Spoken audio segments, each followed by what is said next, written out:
দিয়ে দে, আরো কিছুটা, আরো, বেশ। এটা একটা HCl এর সলিউশন করা থাকলো।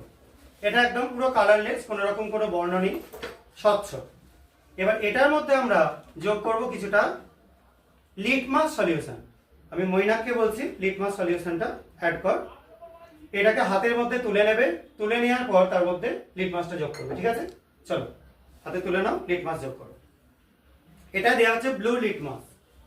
ব্লু লিটমাস দেওয়ার পর কি কালার হয়ে যাচ্ছে, আরো যোগ কর, আর একটু, এবার কন্টেনারটাকে একটু হালকা হালকা করে নাড়াতে হবে, ঠিক আছে? আবার কিছুটা যোগ কর, আবার একটু নাড়াও। আস্তে আস্তে দেখো কালারটা চেঞ্জ হয়ে যাচ্ছে, লাল হয়ে যাচ্ছে, ঠিক আছে? আরো কিছুটা যোগ কর এই একইভাবে, বেশ। এবার ছেড়ে দে। এই যে জিনিসটা তৈরি হচ্ছে, এটা কেন হচ্ছে? এটা একটা ইন্ডিকেটর সলিউশন রয়েছে, যে সলিউশনটা আমরা যখন অ্যাসিডের মধ্যে চোবাবো, মানে অ্যাসিড যোগ করব এই সলিউশনের মধ্যে, তখন এটা লাল হয়ে যাবে। কারণ এটা যখন লিটমাস সলিউশন থাকে, লিটমাস সলিউশনের মধ্যে